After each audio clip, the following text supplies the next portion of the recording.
যারা যারা চাকরি রিলেটেড গুরুত্বপূর্ণ আপডেট নিউজটি দেখার জন্য ক্লিক করেছেন, ভিডিওটি দেখতে লাইক দিয়ে কন্টিনিউ করা অনুরোধ জানাচ্ছি। আসসালামু আলাইকুম বন্ধুরা, বরাবর মতো আবারও সম্পূর্ণ নতুন একটি আপডেট নিউজ নিয়ে আপনাদের মাঝে হাজির হচ্ছি। প্রিয় বন্ধুরা, চরম দুঃসংবাদ, একই বলল অর্থ উপদেষ্টা।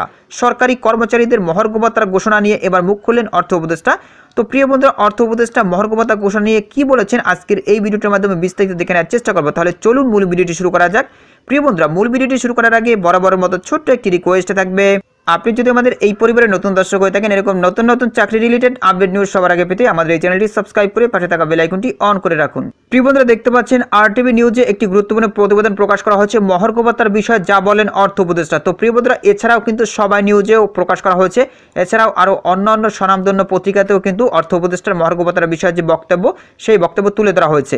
তো প্রিয় বন্ধুরা, নিচের দিকে একদম বিস্তারিত বলে করা হয়েছে। এখানে দেখতে পাচ্ছেন কি বলেছেন, সরকারি কর্মকর্তা কর্মচারীদের মহার্ঘ ভাতার বিষয়ে এখনো কোনো সিদ্ধান্ত হয়নি বলে জানিয়েছেন অর্থ উপদেষ্টা ডক্টর সালেহউদ্দিন আহমেদ। অর্থ উপদেষ্টা বলেন, মহার্ঘ ভাতার ঘোষণা কে দিয়েছে আমি জানি না, অর্থ মন্ত্রণালয়ের কাছে বিষয়টি আসার পর দেওয়া হবে কিনা সিদ্ধান্ত নেব, এরপর ঘোষণা দিব।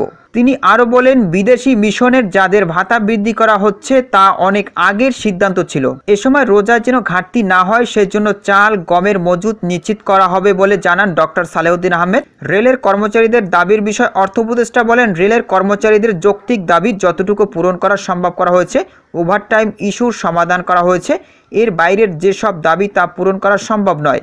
দেশের অর্থনৈতিক অবস্থা বিবেচনা করতে হবে। প্রিয় বন্ধুরা, আশা করি আপনারা আপডেটটি সম্পর্কে বিস্তারিত জানতে পেরেছেন। গতকাল সচিব মহোদয় মহার্ঘ ভাতা নিয়ে বলেছিল তাড়াতাড়ি হবে মহার্ঘ ভাতা। সচিব মহোদয়ের কোনো একটি পোস্টে এক ভাই কমেন্ট করেছিল এবং জানতে চেয়েছিল যে মহার্ঘ ভাতা হবে কিনা, তখন তিনি সাথে সাথে রিপ্লাই দিয়েছিল যে খুবই তাড়াতাড়ি হবে মহার্ঘ ভাতা এবং তিনি দেশের বাইরে, তিনি দেশে আসতেছে, এইরকম একটা রিপ্লাই তিনি দিয়েছিল। বাট এখন অর্থ উপদেষ্টা কি বলতেছে দেখতেই পাচ্ছেন যে সরকারি কর্মকর্তা ও কর্মচারীদের মহার্ঘ ভাতার বিষয়ে এখনও কোনো সিদ্ধান্ত হয়নি বলে জানিয়েছেন অর্থ উপদেষ্টা ডক্টর সালেহউদ্দিন আহমেদ। বুঝলাম না মহার্ঘ ভাতা নিয়ে এটা কি খেলা চলতেছে। তো প্রিয় বন্ধুরা, এই বিষয়ে যদি আপনাদের কোনো ব্যক্তিগত মতামত থেকে থাকে তাহলে অবশ্যই কমেন্ট করে জানাবেন। পরবর্তীতে নতুন কোনো ভিডিও নিয়ে আপনাদের মাঝে হাজির হব। সবাই ভালো থাকবেন, সুস্থ থাকবেন, আল্লাহ হাফেজ।